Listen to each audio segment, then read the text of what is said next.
now we're presented with this scientific opportunity. Lean mass hyperresponders, they give us something, but at the same time, it's understandable why they're so concerned. Our movie really covers this well because, as you well know, we're not talking about folks with an LDL of 150 or 160.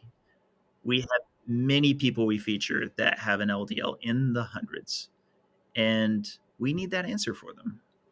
Engineer, citizen scientist, and now researcher Dave Feldman has helped spearhead a research study that really is groundbreaking about the intersection of metabolic health, LDL cholesterol, and the risk of heart disease, and now has a documentary that documents his whole journey and showcases so many individual stories about the lives that this topic touches and influences, and intertwines the science throughout it all. The documentary, called Cholesterol Code the Movie, is coming out soon, and I'm thrilled to have this interview with Dave Feldman to talk about it. Welcome to Metabolic Mind, a nonprofit initiative of Bazooki Group, transforming the study and treatment of mental disorders by exploring the connection between metabolism and brain health. Thank you for joining us on this journey. Dave Feldman, familiar face. Welcome back to Metabolic Mind. Thanks for having me, Brett. Oh, it's my pleasure. It's always great to sit down and talk to you. And you've been busy. You've been very busy. I mean, the number of hats you have in your closet, from engineer to citizen scientist to, I guess you could say entrepreneur with your lab, the lab business you're doing, own your labs, and conference organizer for COSI, and now documentary film star. And that's what I really want to talk about in this interview, is this upcoming Cholesterol Code documentary. So give us what sort of inspired you and what made you say, like, you know what, I want to make a documentary. This needs to be a documentary about this journey. Well, once again, Brett, so much of my story is a lot of confluence of things that serendipitously came together. And one of those was connecting with a very talented director, Jen Eisenhart, who's actually already not only made documentaries before and have worked on a lot of documentary series, but she worked on a recent one called Fat Fiction, which I'd encourage people to check out. It's free on YouTube if you want to watch it. But we connected, I want to say it was about 3 years ago, maybe 2.5 years ago. And we started chatting about this, about possibly getting her team involved in filming the study that is at the center of my life, the lean mass hyperresponder study, as the results were coming in. So much of the organizing has already been done, yes, but what if we actually could film the results of this study as they were being revealed in real time, along with talking about many of the amazing stories that I know you've interacted with plenty on people who have gone on a ketogenic diet and have found benefit. But in particular, we wanted to do personal stories that weren't just general weight loss stories, but especially folks who've leveraged the ketogenic diet for medical reasons, such as having type 1 diabetes, such as having ulcerative colitis, things along those lines. Because those are the most interesting stories, I think, in regards to facing off with the other thing that's central to the study, which is cholesterol, and whether the high level of cholesterol will equate to having more cardiovascular disease. And so what I love is this documentary covers kind of both of those. It covers the study as it's ongoing, and it delves into a lot of these personal stories on those folks who found benefit with keto, but are also facing this difficulty of when they see their cholesterol skyrocket on a ketogenic diet. Yeah, that's such a great point about the two different storylines, the science, the study, but also the personal journeys. Because I mean, that's what this is about, right? This is about how it impacts people's lives. And I like how you said, so it's not just about the cholesterol, but the cholesterol is sort of I guess you could say, the concern. But what about all the amazing benefits and the amazing life changes? And that's where these individual stories come in, because, we've heard some people say, well, the risks outweigh the benefits. And Well, how do you know what the benefits even are if you're not familiar with what's going on? And so, give us some of the examples of the people you highlight with their personal journeys in this documentary. Sure. Well, of course, I'll say very early in the documentary, you'll learn of a an amazing little boy named Johnny, Johnny Coughlin, and the Coughlins is a family that we got to film, and they're struggling with what is seemingly a fantastic solution, but maybe coming with a big cost, which is that Johnny has type 1 diabetes. As you know, a very low carbohydrate diet is very good at managing, especially type 1 diabetes, and particularly the exogenous insulin that type 1 diabetics have to take to manage those glucose levels. Well, if you have less carbohydrates, you are working with a lot less glucose to control with injected insulin. So we go into his story, but then you find out just how high his cholesterol is because sure enough, he fits the lean mass hyperresponder phenotype. And then the question becomes, is it a serious concern for him, and what choices do they make along the way? And I got to visit them there. I got to interview them, but on top of that, there's a nice surprise that I'm not going to spoil by the end that was neat with regard to one of their biggest heroes being Dr. Bernstein. I'll save a little bit more of that for the film, but let me go on to another great story, which is Robin Dobbins, who is managing her bipolar with a very low carb ketogenic diet. And by the way, she has her own podcast where she discusses this at length. And her story is very touching. I want to say it's one of the most heartfelt of the film. I'm so excited for people to finally be able to see this because I still have a tough time watching it, and I've already seen the cut of the film several times now. And let me just fit in one more. Probably a lot of your listeners are already familiar with Lauren Kennedy, who has worked with her schizoaffective disorder, and just now has changed the name of her channel to Living After Schizophrenia. And she's just an amazing talent, but I can't remember if this makes into the cut of the film, but I definitely remember she put this on her YouTube channel, her talking with her doctor and explaining that she's really coming through to a complete cessation of her symptoms by adopting a therapeutic ketogenic diet, with the help of her doctors. Um, but her original doctor, who is a little bit more interested in you know, the medical approach, especially uh, with therapies, with drug therapies, and so forth, didn't show that much interest after she had done this cessation. And again, I'm sure, Brett, you and I can continue to be responsible and say keto's not for everyone. It's not for every, it's not even for every disease you're hearing that it may be useful for. And a lot of times you do need conjunction with prescriptions and so forth. But that said, I'm sure you agree with me. There's way too few people who are in the medical field who realize that this is a potential solution, even if in conjunction with existing medication. Yeah, and that's where these personal stories can be so powerful for just the everyday person or for a clinician to see and say, "Wow, like this is really changing somebody's life." But you bring up the question when you portray these individuals and say, "Okay, but their LDL goes up, and what does this mean?" And that's where this other thread is so important, that you're not just making guesses, you're not saying your hypothesis, you're showing the results of the study in real time. And again, I'm sure there are lots of spoilers that you don't want to that you don't want to give, so people will see the documentary. But tell us about that thread of the study and what that meant to you to be able to show the results real time. And I guess give us a brief background about what the study is that you're highlighting. Yeah, so that's what was great about it. Is you get a little bit of an insight, some of the sausage making, as it were, on actually trying to do one of these studies. And in particular, for someone like me who would be, properly considered an outsider. I came from a background in engineering, and yet here I am trying to spearhead this fairly sizable and challenging study. So here's the study in a nutshell.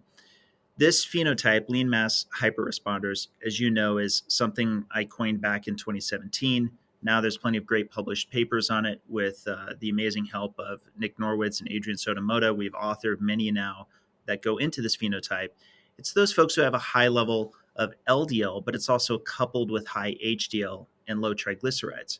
So they tend to be metabolically healthy, but that's not usually where the research is looking for people who have a high level of LDL, but also have a correspondingly high level of cardiovascular disease. So then the question arises, wait a sec, if we're only looking at folks who have high LDL and seem to have a higher level of cardiovascular disease with the high LDL, but also have these other confounders that themselves can also affect lipid levels. Well, wouldn't it be great if we did have some group of people who had just high LDL and didn't have these other kinds of impairments or anything else that also affects their lipids in kind? And that's what lean mass hyperresponders are. And so we recruited for this study folks that not only just had this triad, these three in common, but also were intentionally of otherwise low cardiovascular disease risk for other risk factors like hypertension, uh, say not being smokers, things along those lines. Because present day expectation, as you know, as a cardiologist, is that sky high LDL, the expectation is it doesn't matter, that alone will drive a greater rate of plaque progression known as atherosclerosis. So we wanted to get a cohort of these folks, 100 of them, and then scan them with a high resolution CT angiogram at day 0, and then for that same participant again around 365 days later, for a year later, so that they got a total of 2 scans, 100 participants, 2 scans each, about a year apart, and then compare those scans at a population level. And if the expectation of present science holds true, then they should have a rapid progression of atherosclerosis. The plaque should be going up substantially. And is that what happened? Well, you haven't seen the final paper that's right now under submission. It's also discussed in the film, but you have seen what we have published before that point, which includes, for example, the match analysis, where this group of people in their first set of scans, those first 100 scans, were matched with another cohort called Miami Heart, led by Dr. Karam Nasir. He's the principal investigator for that study. And when comparing those two, actually, it did not show that there was a significant difference in those initial scans when matched for age, when matched for ethnicity, when matched across the board. And therefore, this initial data looks very compelling, very promising. But, how did the longitudinal data look for that? You're going to have to come see the film when we when we have the special showing on the 7th, which you're going to be there for. Right. So tell us about the special showing. I mean, this video will live on and people will see it after the showing is taking place. But for those who are seeing it before, tell us about the special showing. Yeah, so this is what's so exciting is we already have a charity fundraising event dressed up as a conference called the Collaborative Science Conference, which we just call COSI. We already had one last year. We have one this year. It's basically how we're raising the money for this work, for this research. And we had already had it in place to be February 8th and 9th of 2025. And I was excited because, as it turns out, the film was about to be wrapped in just enough time that we could have this special showing on the day before COSI.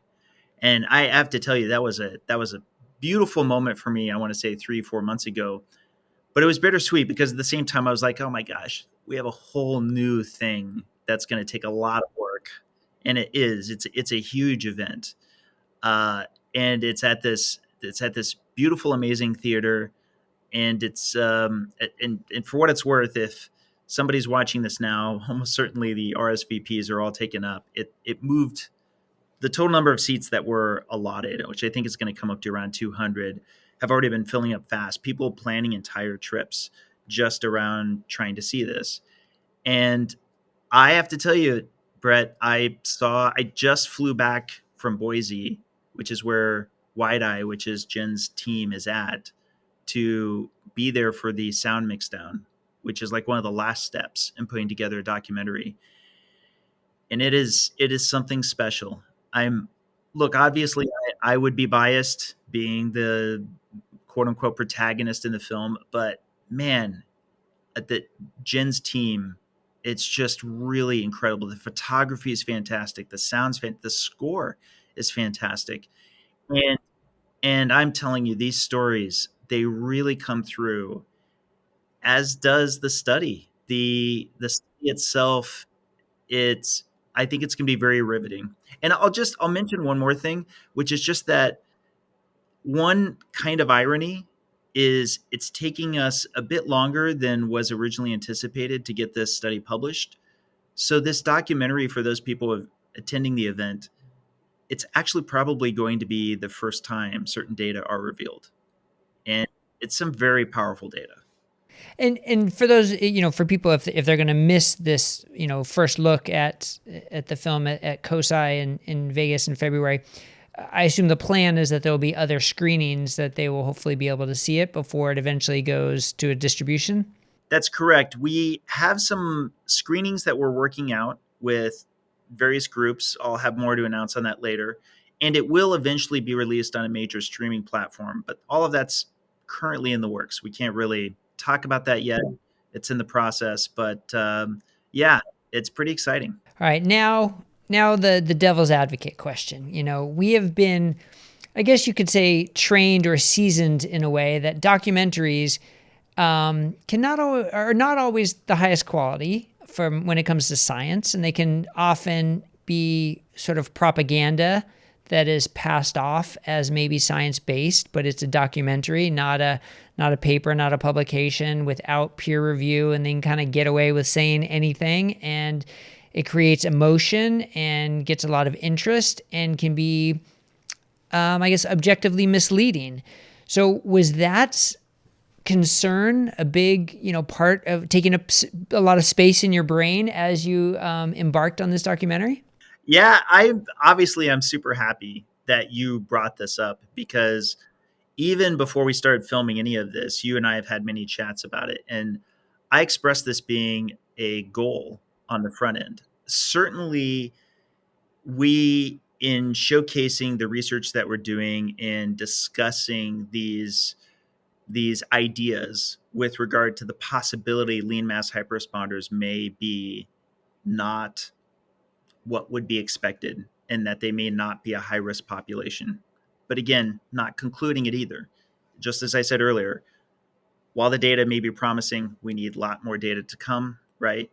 But would we, and I'm sure many people would wonder, would we come out with a documentary that basically just rah-rahs everything about them being a low risk? And while this will probably be a little bit of a spoiler if you haven't already seen it already, I genuinely feel like ours does a really good job of trying to level set it in the way that I just now did. I don't think that we overplay the science that we have been able to capture. I feel like we also were able to have a bit more balance, in that there's some things that some doctors would want to be sure made it into the film, yourself included, that I think we did very responsibly. So you're right. I think, unfortunately, it's a common feature of documentaries, especially these days, to be pretty much one note, to be pretty much they have one message and they're kind of leaving out any cross discussion, or for that matter, even uncertainty. I feel like a lot of times it's discussed as though the science is settled from within the documentary itself.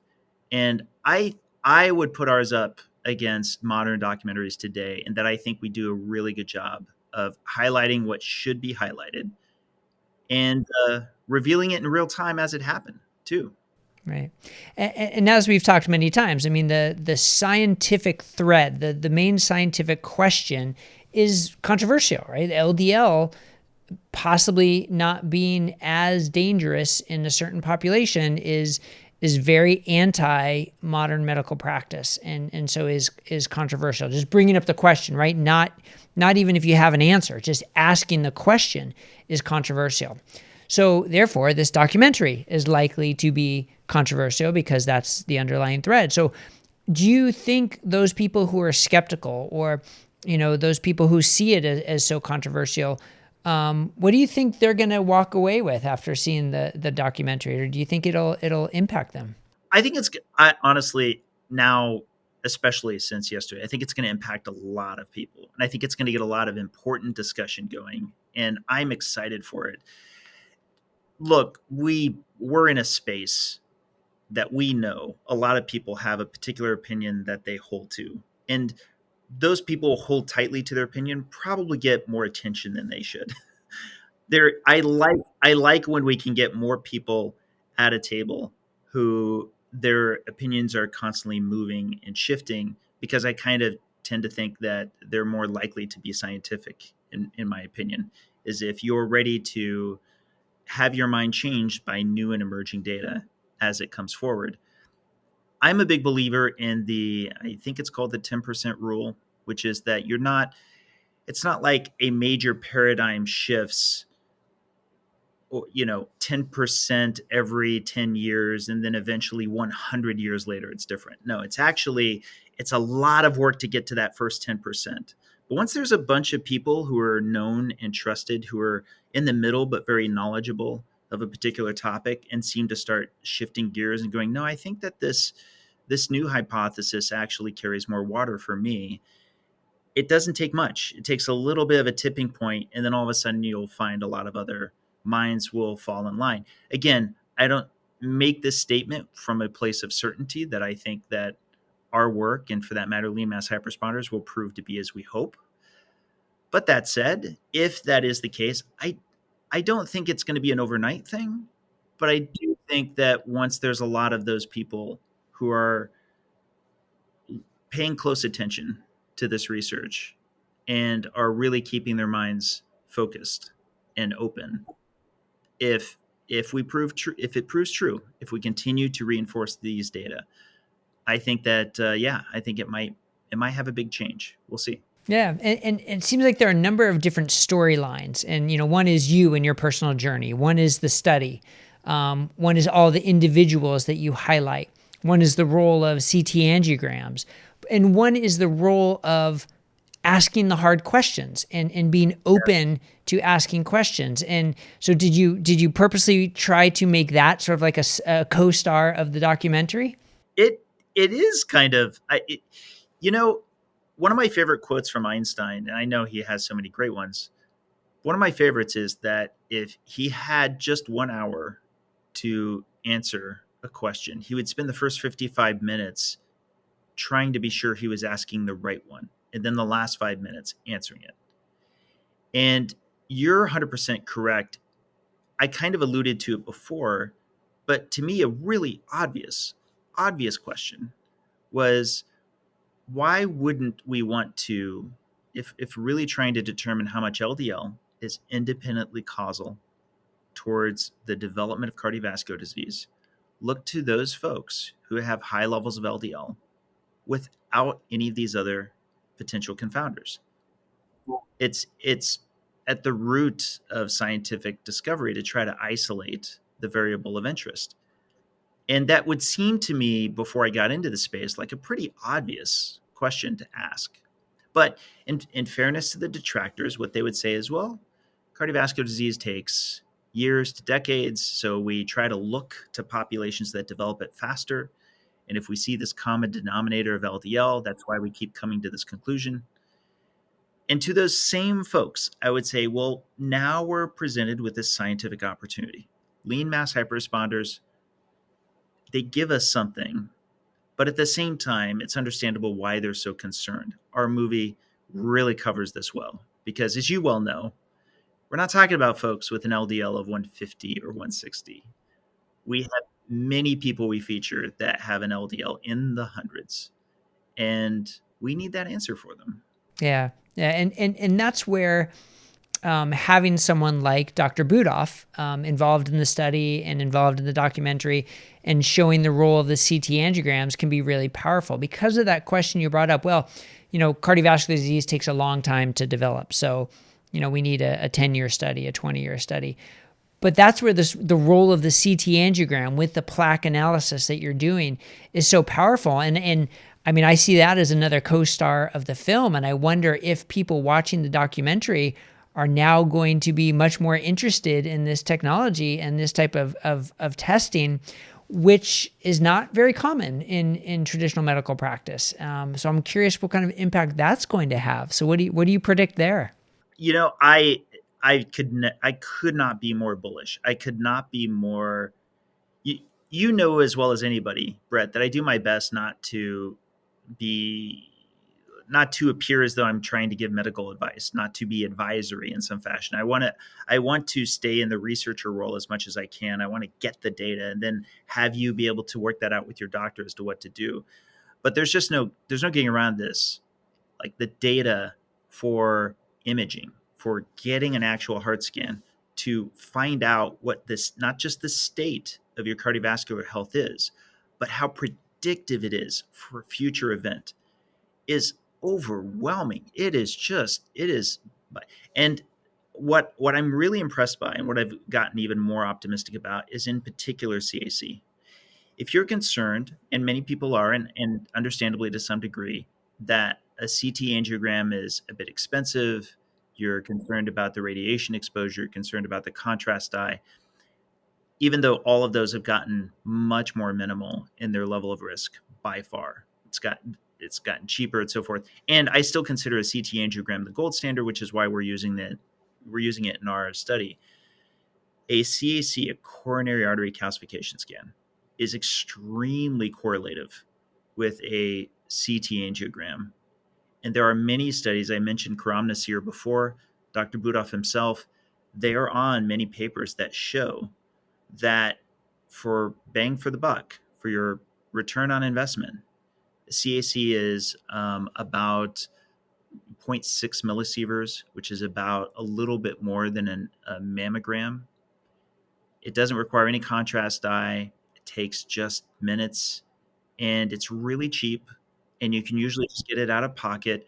It is an incredible, it is an incredible prognostic tool beyond just finding out what your existing health is. It's extremely predictive towards future events. I'm sure you're familiar with that study, and I think they've even expanded on it since, that was out of Denmark that had 23,000 patients, symptomatic patients. So they were referred because they had some symptoms such as having chest pain or so forth. And it found that the coronary artery calcification was extremely predictive as to future events. And correspondingly, LDL was not that predictive at all towards future events from again, symptomatic patients at a gigantic patient pool. And so, yeah, I think that there's just a lot of folks, and I think, Brett, you're one of them. You're not sure where you stand exactly on LDL, but you're coming at it still from more of a traditional position. It's just that you're recognizing the differential, as many doctors are, to say, look, let's not necessarily ignore LDL, but let's acknowledge that not only is metabolic health a substantially higher association with potential risk in cardiovascular disease, but for goodness sakes, nothing beats the actual physical presence picked up by a scan. Not, how how great is it that we can, as consumers, go and get this for ourselves, whether our doctor orders it or not, and to find this information out. I think we're in an amazing time where this is possible.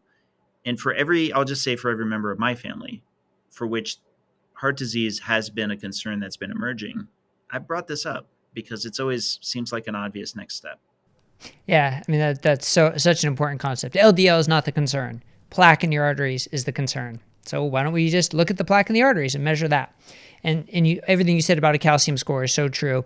But I guess I hope that this also brings CT angiograms with plaque analysis up a level in our consciousness and our thought process. And yes, it's expensive, and yes, it's not covered by insurance, and it's a little more involved. But I think this documentary and the study shows what a powerful tool it can be. And that's in my practice, I certainly like using it for that role. So hopefully this documentary will do that. But calcium score as well. I mean, a great first line test, absolutely. And so much better than just LDL. So important. For what it's worth, I've had 2 CT angiograms myself. It's true they can be potentially a little bit pricier, but I think there's a lot of things for me, Brett, that you just can't put a price on peace of mind. And knowing what the state of your heart is can make a big difference if that's a concern that you have. I'll throw in one more thing. If one is willing to pay for it, I also recommend what's called a Clearly scan.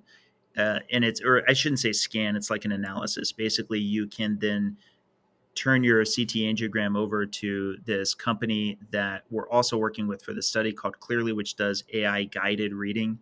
And it's even a little bit more strong on granularity to the tighter details on even the characteristics of the plaques and so forth. But again, this is all available to us right now. No generation before ours had this degree of capability to find out what our heart health is, to literally look inside. Everybody else was working with the unknown, that the heart attack could strike at any moment and that there would be no warning whatsoever if you didn't have any symptoms. And we can actually get the scans and find out for ourselves. It's big. Yeah, and that's going to be a huge learning point from this documentary, I think. So again, so many different points about your personal journey, about this amazing study that you're doing, just about the concept of asking the questions and being open to science, and then all the individual stories and the role of the CT angiogram, and so much more. I just think that's going to make it so powerful. So February 7th in Las Vegas, right before the COSI conference, the first peek at it with hopefully more to come. So if people want to, learn more about it and keep, up to date about where screenings might be or whatever, where will all this be posted? cholesterolcodemovie.com. So cholesterolcodemovie.com right now, it's just a landing page. It's just kind of pointing you towards COSI, but we ultimately want it to be a more robust website, and it will be that will, for example, the additional screenings we're talking about, it'll probably be listing those in time. And obviously it'll be where we want to put in updates for the point at which it's released on a major streaming platform. And then I'm sure you're keeping people up to date on X as well. What's your profile Oh yeah, there? yes, it's and I have to say, it's really, until you're really a part of an experience like this, you just don't get to know how satisfying it is when it's all really coming together. But I cannot say enough good things about Jen and Tom and Bill. You'll get to see them all on the 7th when they're upstage with me and we're chatting about putting this film together. They really are just an amazing team that managed to make so much work to have such an amazing film. I again, I know I'm biased, but I really think even if you're not that much into cholesterol, this documentary is one even just for people who are interested in approaching the topic of metabolic health and why it's so important. I feel like there's so much rich material that's in it. It's great. I can't wait to see it. Thanks so much for joining me. Absolutely. Thanks for having me on.